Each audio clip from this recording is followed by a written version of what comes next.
Hello and welcome. Firstly, a couple of points of clarification. I couldn't remember the second core teaching of the Buddha, well, the name of the sutta on not self. It is the Anatta Lakkhana Sutta. So after teaching the 5 ascetics, the Dhammacakka Sutta, he went on to teach the Anatta Lakkhana Sutta, which is the teachings on not self, and those 5 ascetics became arahants there and then.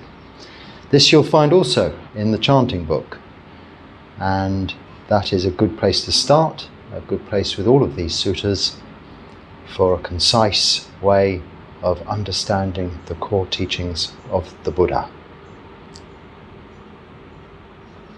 Sometimes I get things wrong, and sometimes I know that I've got things wrong.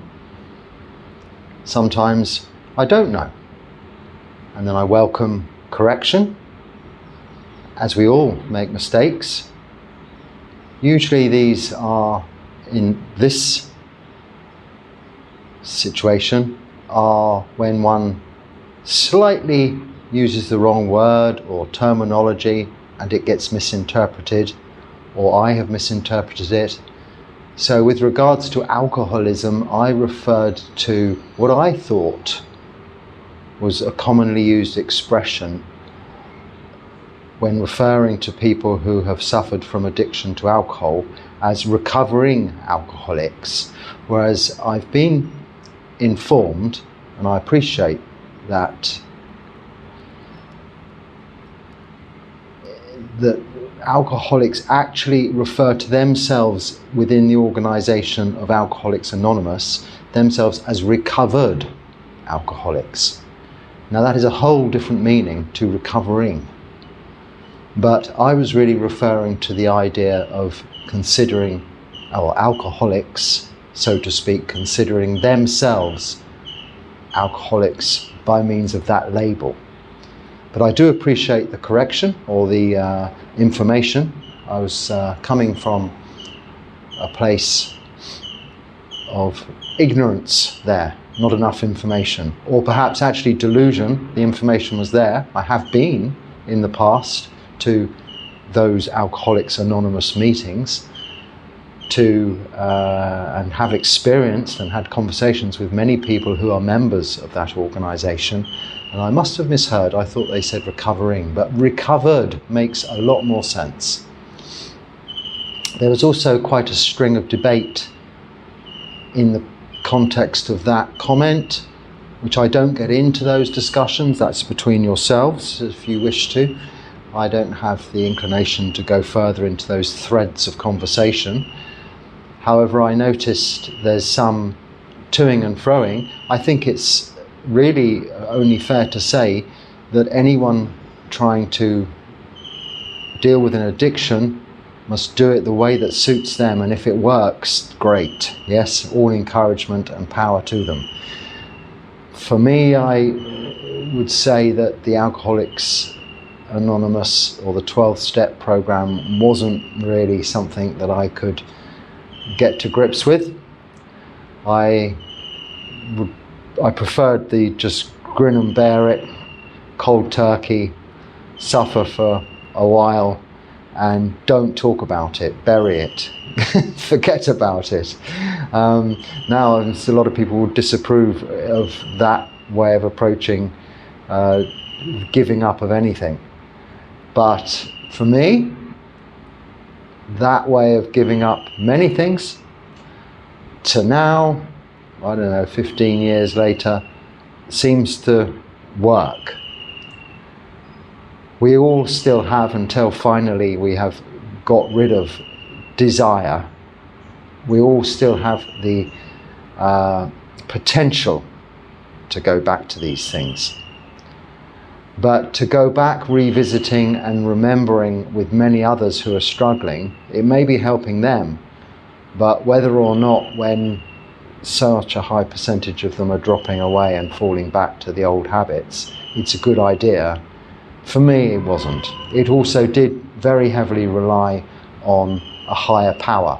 And yes, you can call the Buddha, the Dharma, the Sangha a higher power, but I did not get that inference from those, or the indications those 12 steps gave. It did imply that you were not responsible for your actions, and we are. We may have little way to control ourselves with regards to our desires and actions, but ultimately the decision is ours, and we cannot ask anything or anyone else to prevent that happening any more than we can control it ourselves. So we have to train slowly our own inclinations. First comment or first question. It's a short one to begin with, a very short answer, I think. Is Jesus alive in heaven? Well, it depends what alive is, and it depends what heaven is. The body of Jesus, whether he died on the cross and was resurrected later, is irrelevant 2,000 years ago. Certainly the man himself, the physical body and the thinking brain, is dead, gone, no more. Where he went after that, who can know? I don't know. Heaven, hell. In Buddhism, there are multiple realms of heaven and multiple hell realms, all different planes in Buddhist cosmology, Buddhist mythology. I deal with really the here and now, what we can deal with in this lifetime, within this lifetime, to prevent ultimately going to any of those places. So there's the difference in these faiths. Whereas in Buddhism, we have no God, we just have the teacher. And therefore, heaven realms, hell realms, to some extent, are largely irrelevant. They're what we're trying to avoid, rebirth into any form of potentially suffering again in the future. The cycle of rebirth we call samsara.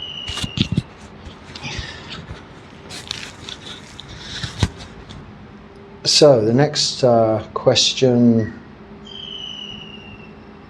is quite long. Let me do my very best to read this as nicely as I can, to do it justice, and you'll understand why when you hear it.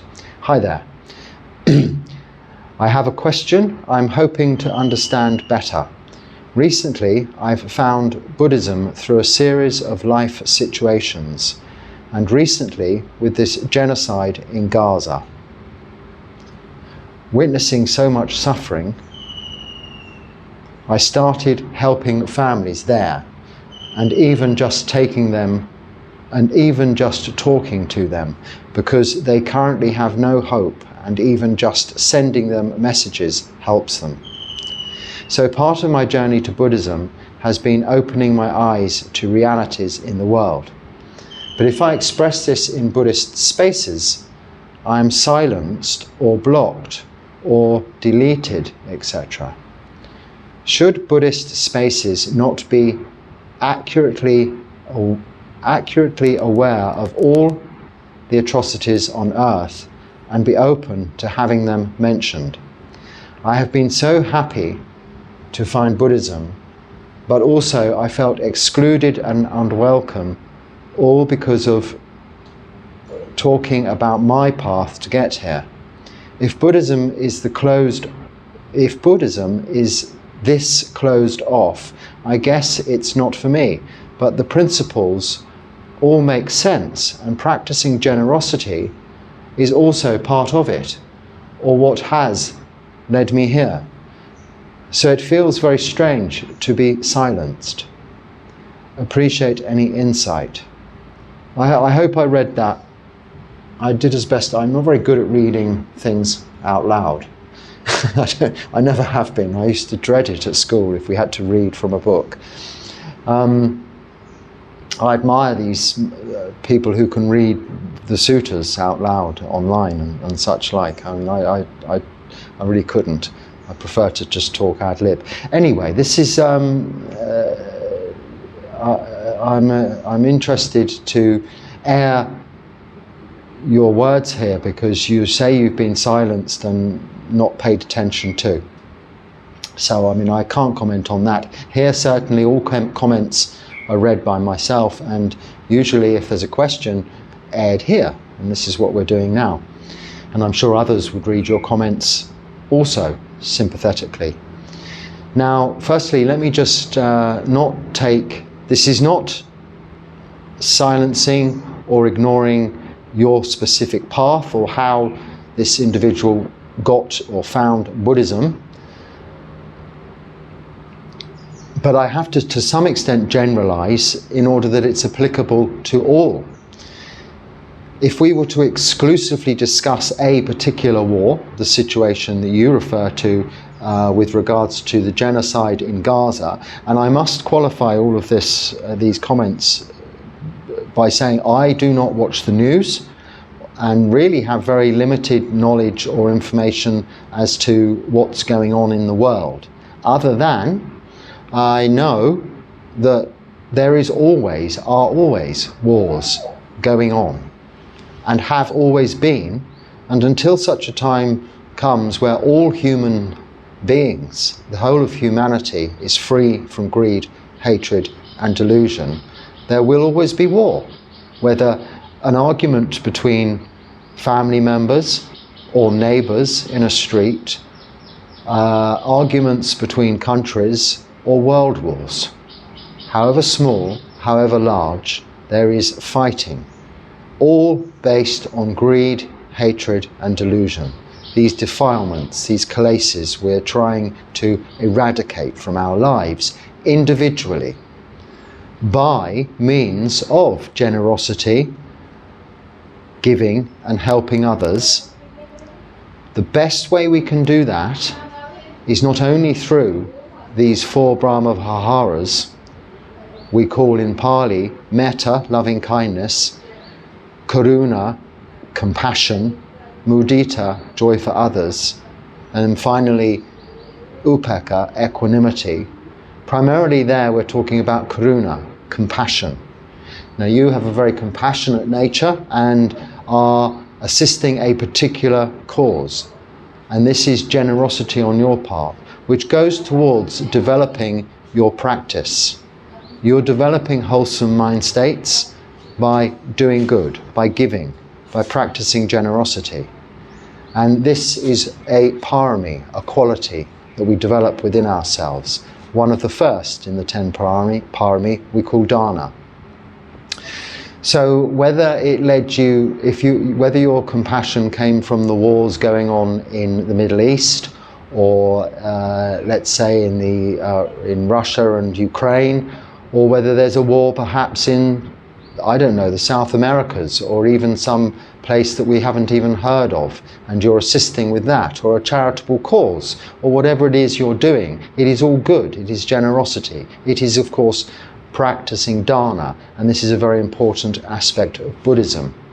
But this is something we do as our practice, like along with our meditation, alone, and we practice we practice this dana, this generosity of giving, without needing to express that's what we're doing, because the benefits come to ourselves from doing it.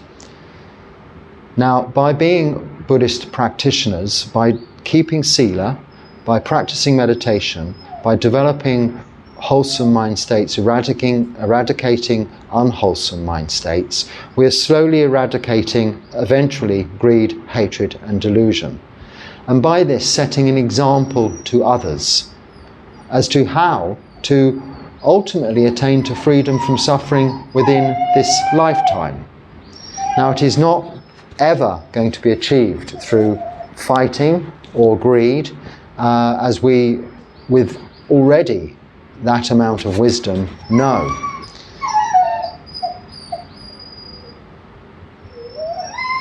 There are no winners in any form of any situation of war or conflict. We know that, but it still goes on, and it always has. We cannot stop it. So what, and I think you're describing here as to where your comments have not been aired fully,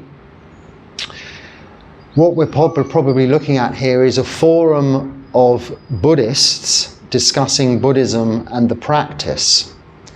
Now, if we all bring within to that forum our each individual causes, the discussion on Buddhism will become very dilute, because we all have different ways of giving, different ways of practicing dharna. We all have different causes that affect us directly and indirectly, that we go to assist, to give charity, to help out with. Much like our own careers and our ambitions, and what we do in our work life, or our social life, or our family lives. We don't bring those into this discussion format, but can indeed ask of our teachers where we have specific problems, say relating to a cause or family matters, on a one-to-one basis.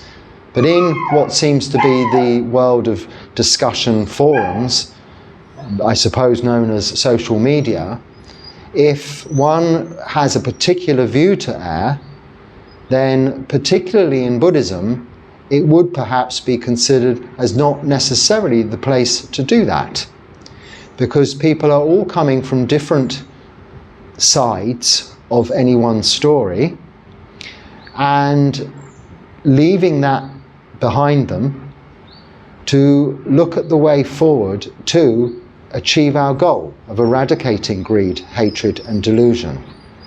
And this would not be achieved if these forums, or whatever you call them, became or become a debating platform.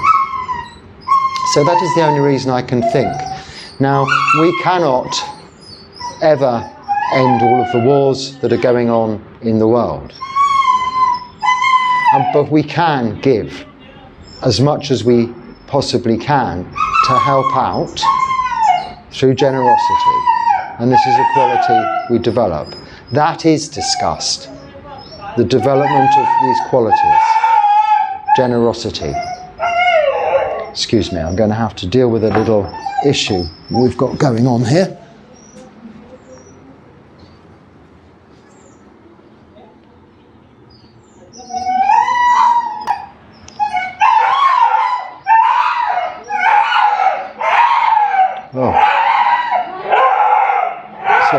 Trying to carry on here.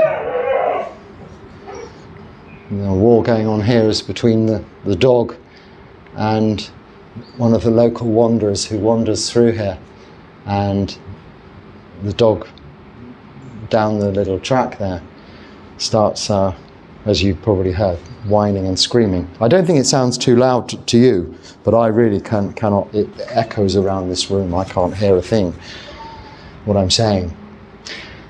I think that's dealt with. He's wandered on now. So hopefully I've dealt with your comment with regards to, but you'll notice, I mean, again, I haven't spoken of the particular situation. You refer to genocide in Gaza. It's not that I don't care. I care very much about the suffering in the world.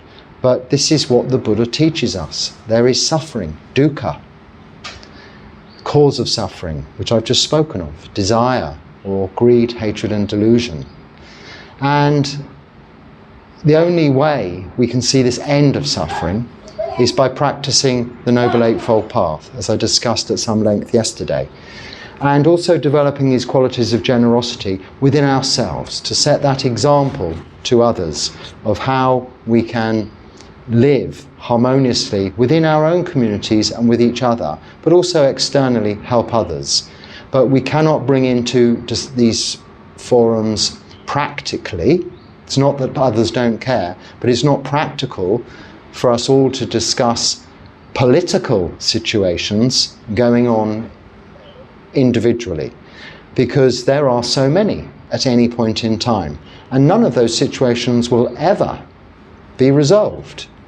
I mean, the specific war you're referring to has always been, and probably always will be off on, as with most of these ongoing wars. And we can, however, have compassion for all of these atrocities and what is going on, and do our best to help in any way we can.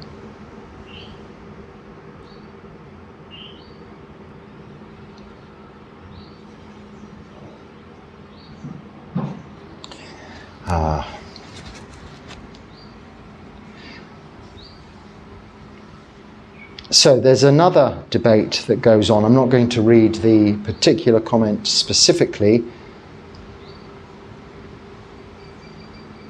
because it's not particularly polite, but with regards to the economy, he refers to the word, he uses the term economic model, and suggests that sitting around meditating all day is by no means a reality or practical as an economic model. It's not sustainable. Well, it actually is, because there are millions and millions of people doing just that, as I am doing just that. And the cost to sustain an individual doing just that, such as myself, is indeed very little indeed. This empty building, as you can see, just roughly put back together again, and this is where I live. I have no clothes, only just these robes that we throw on. And I have a little bit of food given to me each and every day, but by quite a few people, so sufficient to eat. The economic model behind that is I go walking quite a long way, and if each person on that journey just gives me one spoonful of rice, or one spoonful of dal, or one slice of tomato, soon my bowl is full. But it's cost those people very little. In return, the Sangha, us body of monks, have visited them, have made the presence of Buddhism, the Sangha, available to them, especially to the poor who cannot go to the temples. They can go, but maybe they have difficulty getting there. And very often in Buddhist countries, for the people whom are not so well off, they feel a little bit that they're not able to go to the temples. Perhaps it's intimidating. They don't have their fine white clothes to wear, or very much to offer. But when on Pindapata, going on alms round, you go to all of the houses, skipping none, stopping and at least giving a little blessing to each and every person, even if it's just Anjali, and here you'd say Theravada Saranai. It's enough for them to know that Buddhism is ongoing and there, for them to take refuge in this Buddha, the teacher, the Dharma, the teachings, and the Sangha. It's that presence of Sangha. So, as you say, economic model, and it's unsustainable, that is my food provided. Now, a few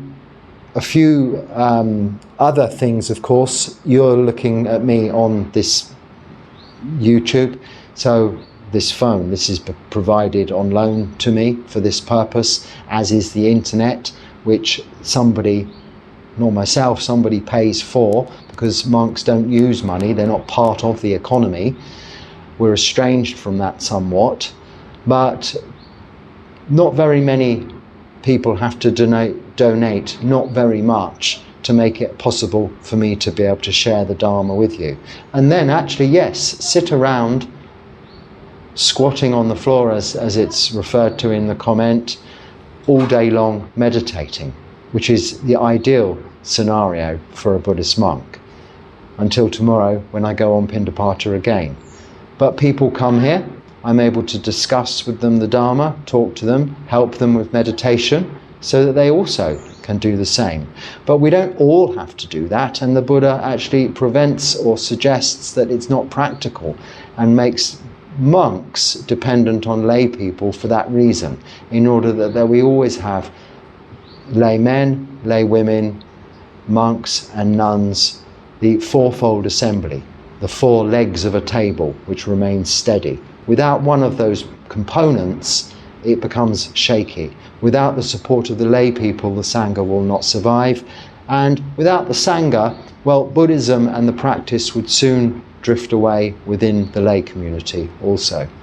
So the practice of moral virtue, of meditation and the development of wisdom would be lost.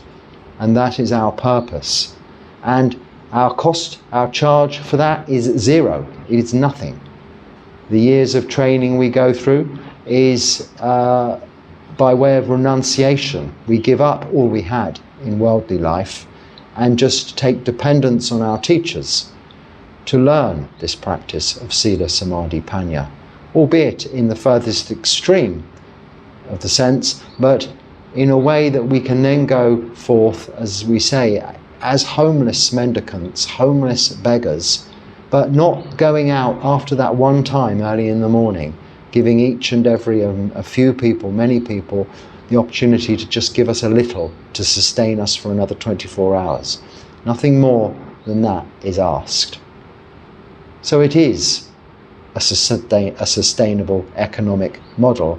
Otherwise, it would not have sustained itself and still be around 2,568 years after the Buddha finally died, attained to Parinibbana, leaving this legacy of the Dharma and the Sangha behind him.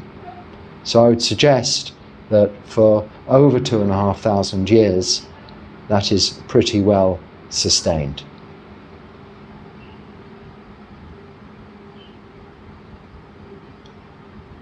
Oh, I like the colour of your robe. Yes, it's actually described as the colour of dung water. I'm not sure where. I think somewhere in the sutras this is mentioned, the colour of dung water. So if you imagine cow dung in a puddle of water, this is the colour it would be, the water, yes? And it comes from dyeing this regularly in every uposita, if possible, with the wood from the jackfruit tree. There's a jackfruit tree, that is what you can see behind me actually, if you can, there. And branches can fall off, and the heartwood of those little branches can be chopped up, boiled up in water, and that's where this colour comes from, as opposed to the bright yellows and oranges you might see, which come from either saffron or, not these days, that's too expensive, but turmeric or something like that. These are the natural, original ways that it was done. And these particular robes, which are given to me by some Thai people in Thailand, are the Thai Forest tradition coloured robes, because they come from some people in Thailand. Some robe manufacturers in Bangkok who very kindly, a couple of years ago now, sent me these robes, and have actually recently, knowing the rains retreats coming up, and at the end of that we often have a change of robes. I'll go into that later on in the future. They've sent me a new set, which then I will receive after this coming rains retreat, as these will then be a few years old. So they last a long time if you take good care of them. And we only have in this tradition, or my own practice, is just to have one set of robes. This big robe called the jiwon, the upper robe, what do you call this thing, a sabong, a skirt, if you like, the lower robe. And then this sangati, which is a double thickness version of this, which is just for ceremonial purposes, that we have over our shoulder. It's also a good blanket we can use if we're sleeping outside. because it's double thickness, or just to wrap around us if it was to become cold. Certainly not got much use here because it seems to be always quite hot, even when it's raining. But that's where the colour comes from.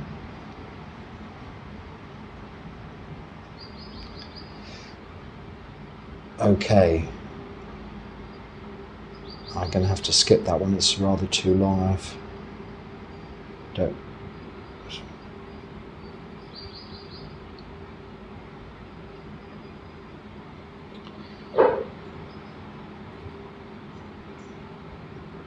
So, from my experience, you can still become a monk but enjoy ordinary social life and wear your own clothing, still eating meat and things like that. I call it the centre lane, somewhere between the two extremes, can still work. Then you go on to talk about rowing and rowing machines and physical exercise and why monks can't do that, and also kundalini practices and such like. So if you're going out socialising, wearing ordinary clothes, then you're not a monk. Monk just means mono, living alone, really. You're not doing that if you're socialising. Actually, Buddhist monastic, so bhikkhu means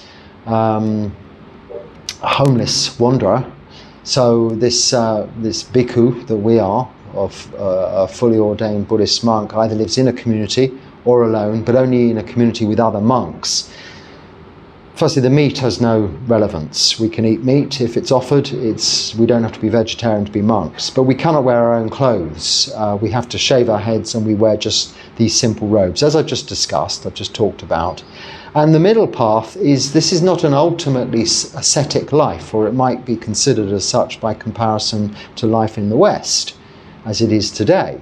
But there are many people living here around me now, as the man who's just wandered through the forest here, making the dogs go crazy. He generally just lives outside and thereabouts, and probably only has one set of clothes and lives a very ascetic life. But he's not trying to attain to enlightenment or anything like that. This is just the way it is. So this isn't that ascetic by comparison. And this is actually the middle path that the Buddha set down, but both for lay people and monastics. And as there is this division, we appreciate that division for the purpose that it is there, and that is that it can support, by way of interdependence, it can support the Buddha Sasana, this period of time in which Buddhism is alive, the practice of Sila, Samadhi, Panya. And this Buddhist religion, if you dare to call it that, but for want of a better word, or philosophy even, is in existence because lay people want it, and Buddhist monks are practicing it to not an extreme of asceticism, but to its extreme, as I just explained in the last comment. I lived for 3 years or so in between, on the fence. Eventually you go one way or the other. So from my own experience, and I appreciate from your experience you're doing something different, that's okay. But you're a lay person. You're not a fully ordained Buddhist monk if you're going out socializing, going to the gym, or wearing different clothes, because, you know, what's the point? There's no need for somewhere in between. There's a transitional period. But you tend, with your practice, to develop this quality of nibbida, disenchantment with worldly life, socializing, wearing lots of ordinary clothes, eating lots of meat and restaurant food or whatever, going to the gym. This loses its reason, its purpose. You have no need for those things. You have therefore limited desire for them and don't want them anymore. You just want to practice, and the most supportive environment for that practice is monastic life. But that's just from my experience. But we all have different experiences, and it's okay. Oh, how about, this is the next comment, how about meditation through the ear? Well, how about it? I have no idea what you mean. If that's a translation issue, I mean, you could meditate on a sound, perhaps. But I don't think that's what you mean. I think maybe that was a tongue-in-cheek comment or a joke or something. But yeah, how would you sit if you can't get into half lotus or have no flexibility in the legs, etc.? If you wanted to wander and live outdoors or meditate, and if you wanted to wander and live outdoors or meditate. Well, you can sit in any way you wish. You could sit on a stool like this, which has no back and arms, or you could sit on a chair with a back and arms, but it would be, you're encouraged not to lean back, but to sit upright with your back straight and your legs down on the floor. This is often the case. People need to sit on a chair to meditate, and there's nothing wrong with that. In Asian countries, people are more used to sitting on the floor. And when I first came to these places, I had to get used to it, albeit I was in my 40s.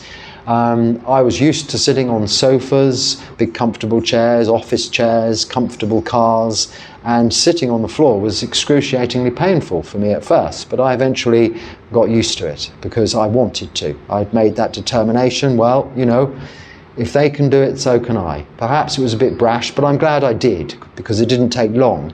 And now I don't need accessories when I'm going wandering, as you say, outside and wishing to meditate. But there is, you know, the Buddha even says, sit at the root of a tree, not only because you have the shade of the tree, but often there's a little piece of root you can sit on, or a log that may have fallen which you can sit on as a seat.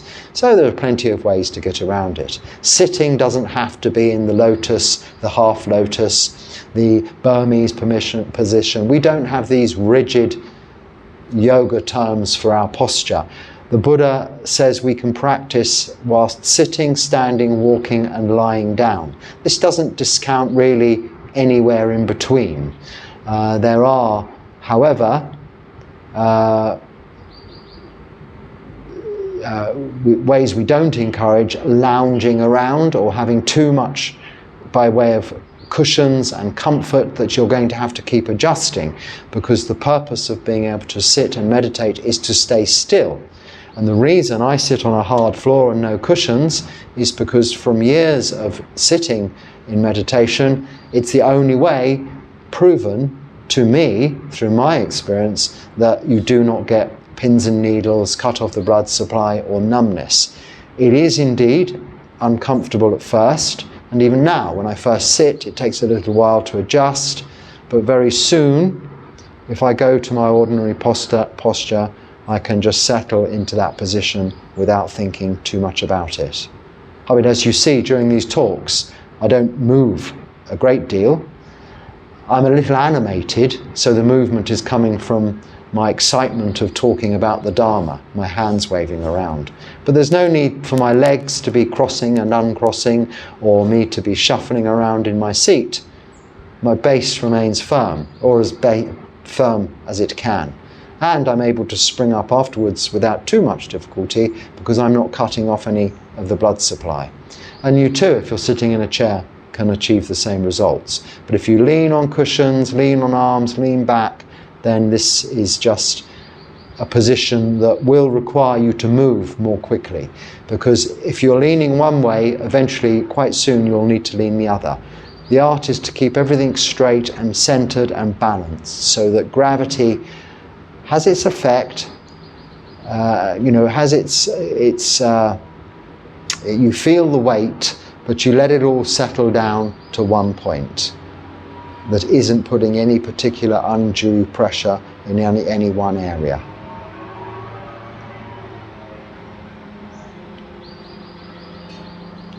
Right, can you speak to the benefits and drawbacks of using a practice of choiceless awareness throughout the day versus more directed mindfulness of a specific object such as the breath?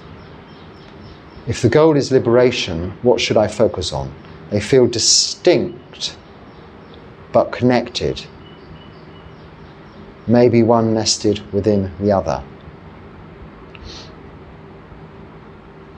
When you say one nested within the other, really, it's kind of like that, yes, because we have an overall general focus, or let's say like a lantern will shine light all around. This is, how do you word it? Awareness, but not specific choice of what you're being aware on. We're aware, I'm aware even looking here at the camera, that there's light there, there's a window over there, there's a door there, there's all things going around. But then we can have this focused light, like a torch light or a laser beam even, that we focus our attention onto one thing. So I can focus mine onto, say, the lens of the camera there, but still have this awareness of what's going on. With the meditation object, like the breath, it's designed such that we're bringing all of our conscious awareness to the breath and excluding from that awareness everything else that's there to distract us, both through seeing, hearing, smelling, tasting, touching, and all of our thoughts.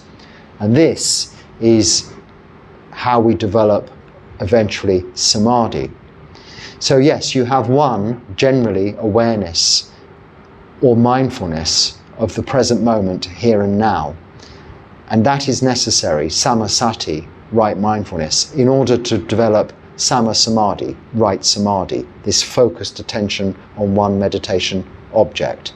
But I wouldn't use the term choiceless awareness. There is an actual Pali word termed for this kind of meditation object that the Buddha does refer to in the sutras, but I'm not familiar with it, I can't remember it. As a general practice, because you need to be very skilled in samadhi to be able to have absolute focus on everything that's going on without directing your attention to something of significance to keep that attention. So if you're just letting your awareness go to whatever pops up, then well, really this is not actually progressing towards any form of samadhi.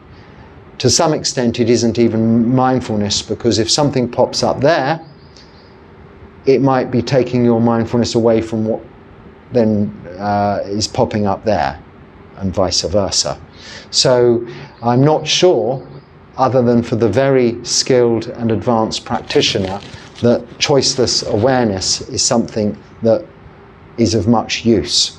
What will occur, what will happen, is with the development of samadhi and the jhanas, that as you go about your everyday activities, there will be. We always have choiceless awareness. We have no choice as to what we're being aware of, particularly because even if we're really focused on something, if a bomb goes off behind us, our awareness will be drawn, our attention will be drawn towards that. That isn't our choice. So it's always choiceless awareness, but our focus is such that we've developed the mind, we've stretched that muscle of the mind, we've exercised that muscle of the mind to remain focused but equanimous, unreactive to, say, that bomb going off, but to let it into our field of consciousness without it disturbing our focus of concentration. So we could perhaps do a task very mindfully and not be distracted by all that's going on, as I was just now, by all that was going on around me, and I had to pause the video for a little while. I perhaps could have continued, but I was concerned perhaps you might not be able to hear me, or even indeed wonder what on earth was going on. Also, if you've got these in, I'm aware that if there's a lot of noises from chickens and dogs and crashing pots and pans, it can be quite a unenjoyable thing to listen to Dharma of any kind, because you're really having to strain to pick out the words. So if it gets too noisy, then it's best to try and, for your sake, avoid that as much as it's possible for me to continue talking. So I hope that answers this question. That question. How many hours a day do you spend in meditation? Surely I've already answered that. Do you ever sit in a chair? Well, I have just answered that. Personally, I don't sit in a chair. You say you eat one meal a day. For the rest of the day, do you drink tea or coffee or just water? Okay, so I drink black tea or black coffee. I can even drink soda water, or things like Coca-Cola or sodas, various things, Pepsi, whatever. Ginger beer is the thing they have here, old-fashioned English drink. If they're offered to me, those things. The only thing I can help myself to actually is water, and to some extent coffee, because it's a kind of medicine. So it's stretching it a little bit, but if there's hot water, I can make instant coffee. That's not breaking any rules. We don't have anything like milk drinks or anything like that, because that's considered food, and I do eat just one meal a day. Personally, I don't sit in a chair to meditate. In fact, now I've gone the other way. By sitting like this for so many years on the floor, even before I was a monk, for longer than I've been a monk, I've been sitting like this and practicing all of the time. I don't just reserve this for meditation. This is how I sit all of the time. All day I'm sitting like this. I don't get up after this and go and sit on a chair. That's really, well, there isn't one. This is to put things on. Actually, it's to put the camera on. But that didn't work out so well. I'll put you back on the floor now. So, no, this is how I sit. But now when I go to sit in a chair, like on the aeroplane or in a journey on the train or a car, I feel a little bit uncomfortable. So where possible, I put my legs up on the chair like this. So if someone offers me a chair, as they do here in Sri Lanka, they don't like you to sit on the floor, monks. They like you to sit in thrones here with big white cloths on, which I try to avoid. I ask for a chair that hasn't got arms, so at least I can put my legs up. That's why you'll see these big Dharma seats for monks that are wide enough for monks to sit like this, even though they're sitting on a chair. But that answers that. As far as how many hours, well, I wake in the morning quite early and I start meditating and continue that throughout the day to the best of my ability, trying to keep my conscious awareness on the task in hand. And then formally sitting for meditation, probably you could say like this, and developing samadhi more often than not, and quite regularly, I suppose, 3-hour sessions, so maybe 2 or 3, so 6 or 9 hours in any one day, where I'm just sitting in meditation. But it's not constrained to a timetable. When I get up, I go to the toilet, or I get up to meet someone who's arrived, or to get a cup of coffee, I'm still practicing mindfulness. This is all part of my meditation. So it's as long as I'm awake. The only time we're free from the practice, I say free from, but we're unable to maintain mindfulness, is during our sleep, because this is a state of unconsciousness. We have no conscious awareness during our sleep. But through this practice, we do develop very good restorative sleep without dreams, without any movement or tossing and turning. Well, sleeping on a hard floor like this helps with that, because there's nowhere to roll or move to. Once you lay down, that's your position for the 4 to 6 hours you may sleep, and that's it.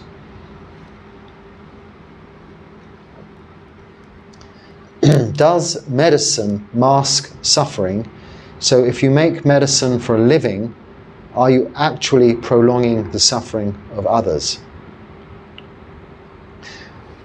Okay, so I'm not a pharmacist or a doctor, a medical doctor, but there are different kinds of medicine. Some will perhaps, I suppose, mask the symptoms, but some are going towards treating the cause. So I wouldn't say that you can generalize and say that all medicine is masking, and neither can you say that that all medicine is prolonging the suffering, because the point of any medicine is to relieve people from suffering. So let's take pain relieving medicine. Pain is one of the greatest intoxicants, not an intoxicant quite like the 5th precept intoxicant of taking alcohol or drugs to affect the mind, but certainly if you're in a lot of pain, it will affect the mind. It's very difficult to keep your mind focused and concentrated if you're in pain. As many of you write to say, suffering chronic pain, it's impossible to meditate. There are techniques to develop, but where you can receive pain relief for that cause of pain, whether it's a kind of band-aid effect, so covering it up, or whether it's a medicine that's going towards treating the underlying cause. Either way, the effect is to relieve you from some suffering, not really prolong it. Now, of course, there are ways that we prolong and extend our lives. More often than not, we have a say, a choice as to how we go about receiving, accepting that treatment when or if it is offered. If you are making that medicine, then you are just making medicine. This is your job. How it is used is generally going to be for a good reason. It's not like you're making guns, which only have one use, and that is to kill, aside from perhaps sport or something like that. But arguably that's to practice going out and killing with such a thing. So let's look at literally, if you're manufacturing guns, specifically, you're not killing, but you're manufacturing something that enables someone to go and kill. So that's perhaps karmically negative.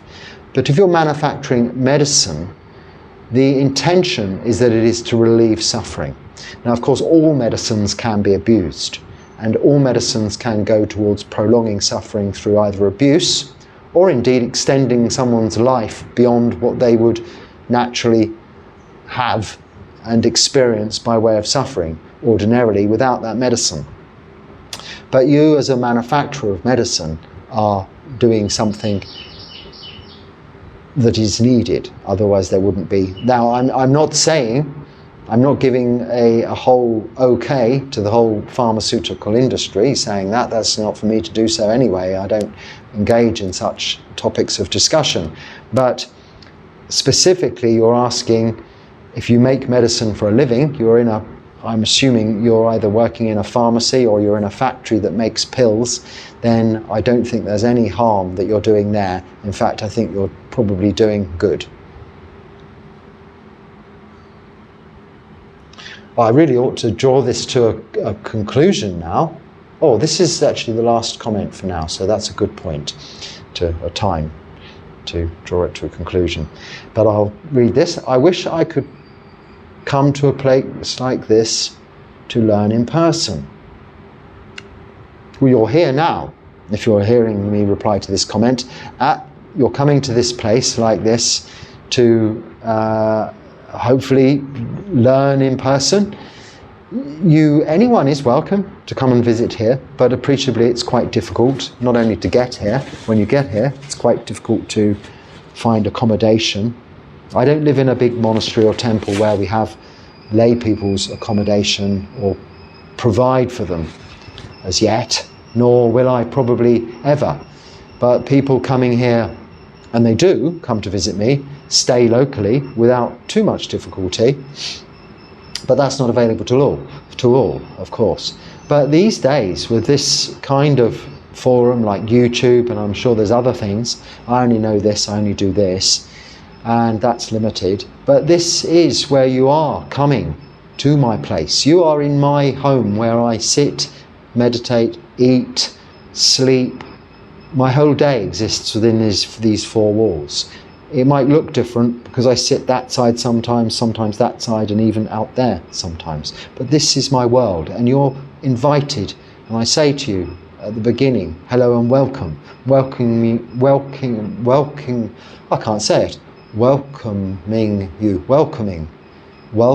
you all into what is now my home. And as we enter this coming Vassa, this 3-month period of where monks stay in one place, I will be here making on the weekend, Saturday or Sunday, whichever it turns out to be, on the Uposita anyway, the determination to be here for the next 3 months, this Vassa, continuing to be supported by you and the lay people locally here in that little bit of food and what have you, each and every day, to keep me going, to keep also sharing from that experience with you how the Dharma can be used, but not just in my life as a monk, but how that applies to your own lives, in your daily, all of your daily, day-to-day activities.